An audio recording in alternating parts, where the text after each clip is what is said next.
To my knowledge, yeah. Yes? Okay. All right, that's all. That's all the questions I have at this time. I'm going to open the public hearing. Is there anybody from the public who'd like to speak on this issue? We have one, Gary Walton. Chair Fisher, we might ask the applicant to speak first. Yes, we can. Yes, absolutely. Does the applicant wish to speak?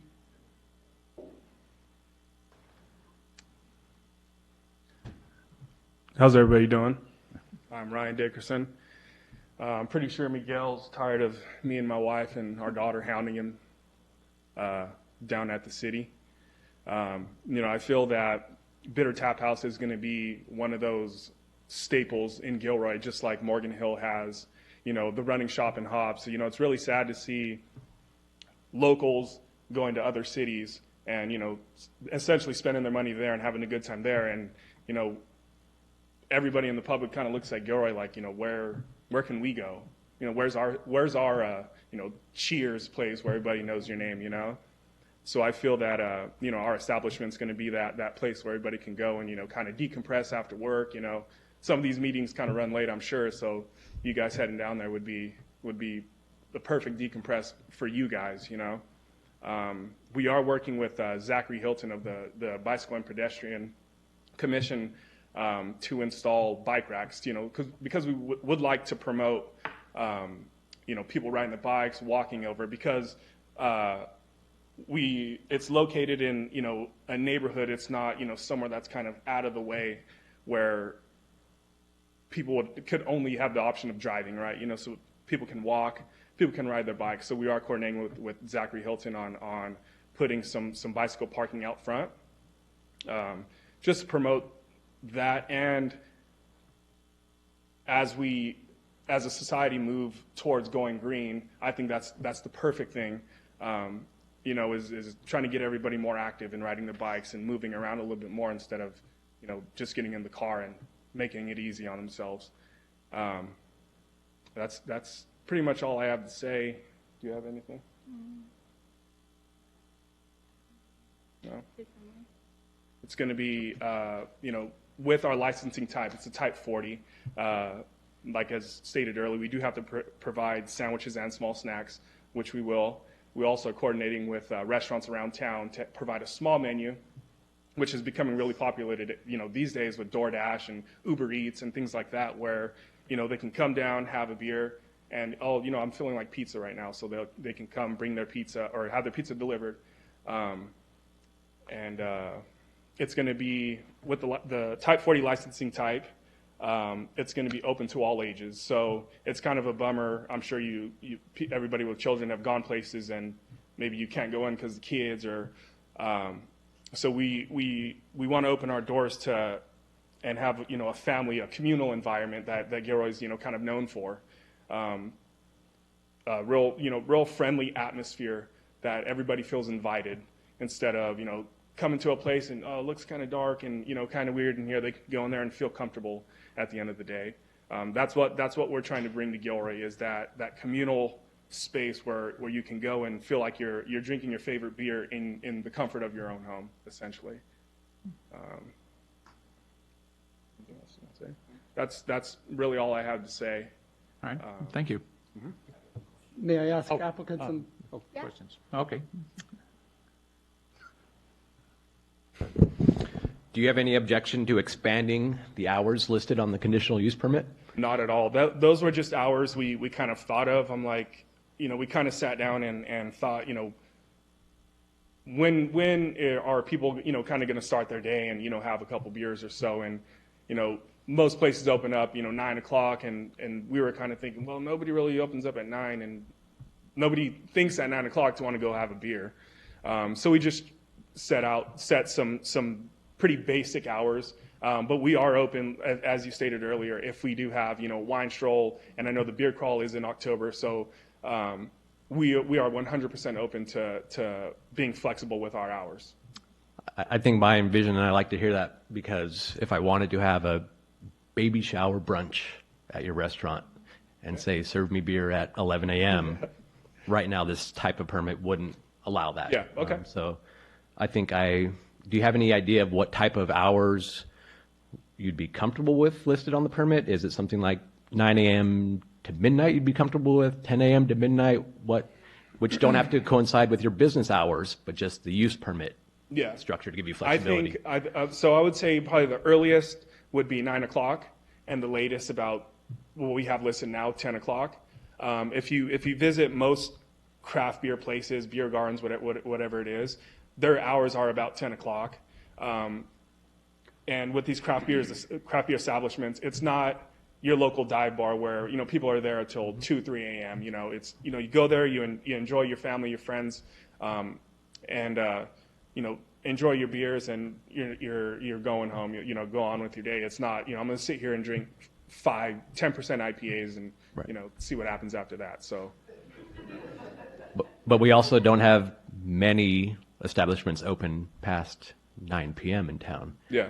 So even though if you might choose to limit your business hours a certain way, I would hate to back you into a corner and say if you serve someone a beer at 10:05 p.m., you jeopardize your permits. Oh, I see. So even though the permit might be listing different hour, or even though you may have different hours for your operating hours, I'm trying to infuse flexibility for those onesie Tuesdays, right? We might wind down around 10 p.m., but I don't want to back you into a corner as well. 100%. And we are open to anything, you guys propose, obviously. But yeah, if we had to expand our hours, then we are open to that. Like I said, those are just something we kind of just stated. Okay, perfect. Thank you. Just expanding on that, this is Mr. and Mrs. Dickerson, is Yeah. that correct? Okay. So why have any hour restriction at all, especially if the staff has no objection to no restrictions on the hours? So 7 days a week, 24 hours a day, if you wish. Right? Then you can set your own hours. Is that what I heard from? I see. Oh, so I think where the what I didn't understand was I can have our set business hours, but for our conditional use permit, it would be wise to Open it up. got it. Okay. That way you can have special events on a Monday because then there'll be no customers. Got it. Right? You can have weddings, or I don't know who get married on a Monday, but Hey, I'm up for it if they want to come over. unless the staff objects to that.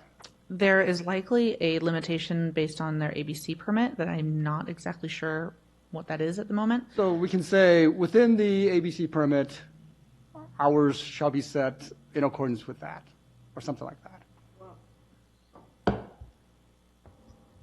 Yeah, but we should have some hours, because if you don't have hours, it makes the permit really unenforceable.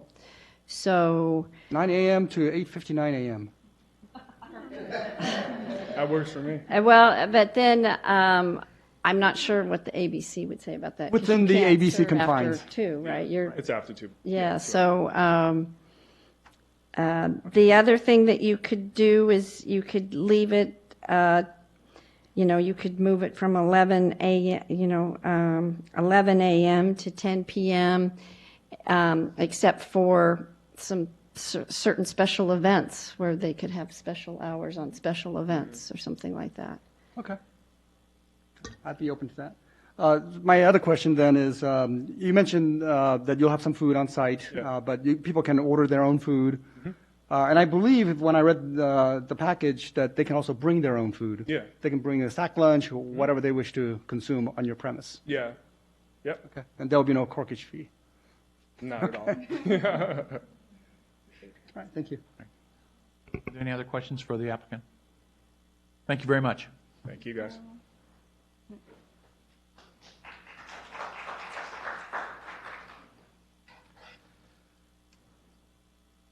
Thank you, members of the Planning Commission. I'm Gary Walton. I'm the president of the Downtown Association.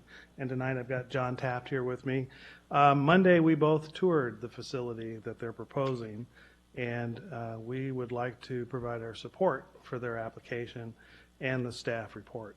I think it fits the specific plan in terms of expanding, and that's why we called that the expansion district. It was always intended to have other businesses other than the auto-related businesses that we would expand downtown into that area, as well as thicken downtown by going to Eagleberry, which is also an expansion district. So it fits, our specific plan. I wanted to also bring up that this year we did a demographic study, and last year we kind of did the whole city. This year we kind of narrowed it down to a half a mile from the center of downtown, which is 5th Street.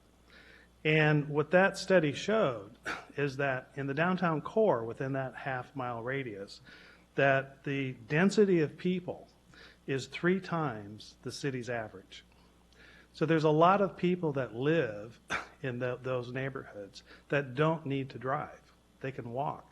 And I think as a city, we need to promote those alternative measures of people that they can either bike or they can walk, and stop depending on people driving. Because if you put parking there, people will drive.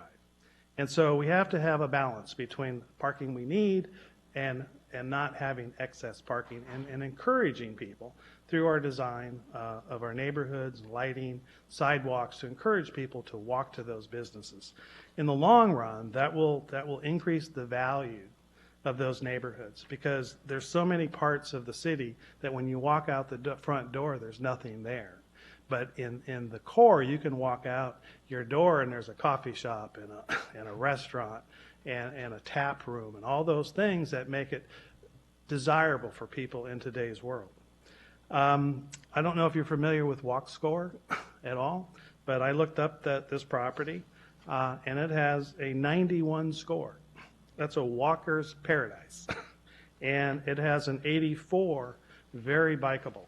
So those are extremely good scores, and I think it says that people will walk to this facility. You don't necessarily have to drive there.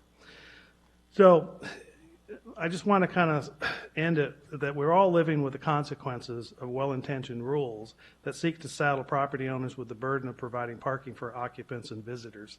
These rules, while perhaps fair on paper, have had the effect of eviscerating the value of typical properties in our older commercial areas and making sprawl-style development the only option for many owners. The paradigm needs to change, and I applaud the city staff for finding the way to say yes to this development rather than no, because it can't meet the current parking requirements in one of our most walkable neighborhoods. When we require parking, you get more cars and traffic. We need to look to and promote other modes of transportation like good old walking and biking. Let's encourage that, and we'll have a better community. Thank you. Thank you, Gary. Are there any other members of the public who'd like to speak on this issue?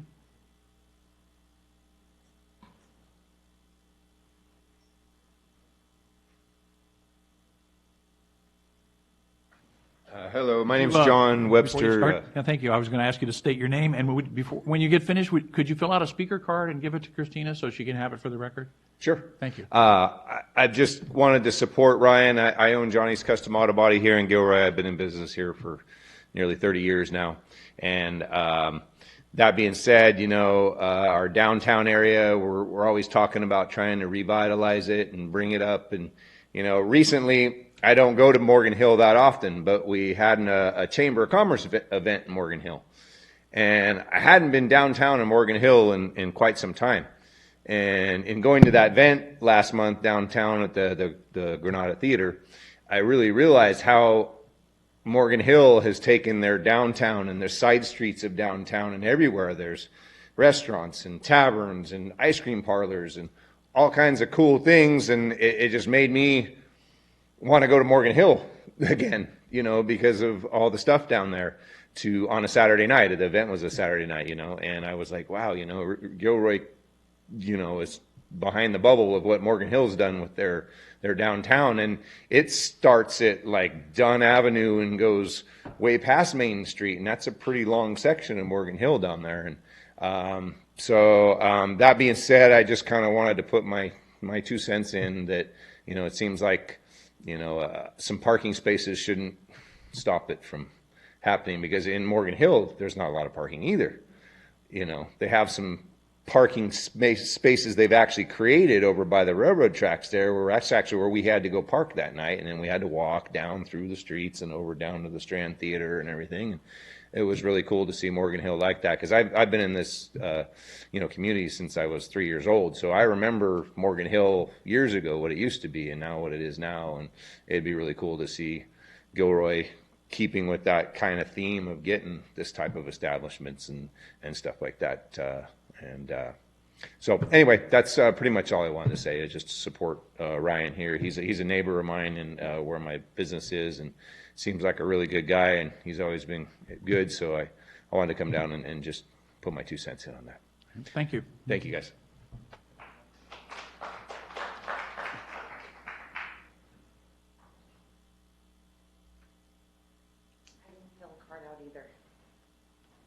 Hi, my name is Elisa Lair. I just recently became a part of the Gilroy Police Foundation. I've known Ryan for probably about 2 years now. Stand-up guy. He's always there, always takes care of things, and he's been extremely conscientious about this entire situation. What Johnny said is correct, and by the way, yes, I walked in 4-inch heels 3 blocks. And I never wear heels. Hello, I'm a tennis shoe girl. We need to make some changes in Gilroy. We need some new things to come down. There's a much younger crowd moving in, and I think we need to accommodate for that.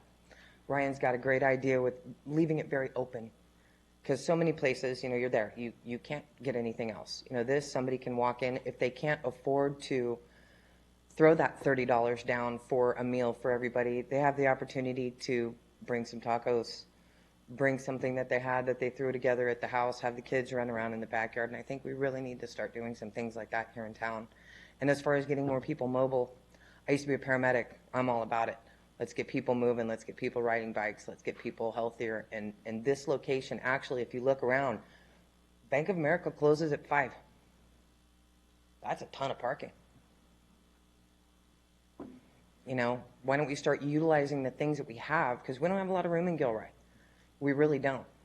And we have a great community here. I was literally today, I just received a challenge coin from the police department for things that I did up at the festival. We are a fantastic community here. I literally threw out one post on the Gilroy Neighborhood Watch. I had more food coming to my auto body shop than I knew what to do with. I was up back and forth for 3 weeks, feeding them 3 times a day with what the community brought together. And I think this will be a huge benefit and an honor to the people here, because people just want to go have a good beer. Thank you. Is there anyone else who'd like to speak on this issue? Come on up.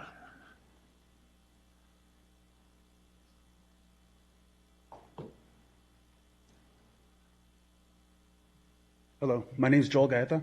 I'm actually representing my parents. I'm the manager of the restaurant across the street at Gotha's restaurant. It's a great idea. Hands down, we need the business down there. It's dry. Our neighbors do so much to bring in. It's a Herbalife Center, a clothing store, pretty plain. We need it. It's a great idea. Go down to renting shops, check it out in Morgan Hill. Sorry, it's sad to say, I live in Gilroy, born and raised. Though I'm raised here, but I go to Morgan Hill. I take the drive. I'm sorry. I like the people at Downtown Bar. Evanger owns it. What's it called? Bartenders Union. I don't like stepping foot there. There's a totally different vibe. I understand it. I've been to different breweries. I'm representing one from Los Angeles I just went to recently. As for the parking, I'm all for it. My parents and I willing to come check it out over here. Look at the front and the back of the restaurant. We have more ample amount of parking in the back. I can put up some lighting just in case. On the weekends, our customers sometimes park on the side of the insurance company on IOF and Monterey. So there's parking right there. Bank of America, sometimes our customers use it. And there's a good amount of parking. They're more than welcome to use ours. Because nowadays, DoorDash, man, that's helping us so much now in business. DoorDash, we're averaging, I say about 30, it's a good amount of business though. DoorDash. We have DoorDash, Grubhub, Uber Eats now. All three, it's a lifesaver, especially when you're in a Mexican restaurant. there's well over 20 different, Mexican taquerias restaurants. Now, my parents are going on 33 years of business in July. So, growing up, I see my parents, I see how it's developing. This is the way it's going right now.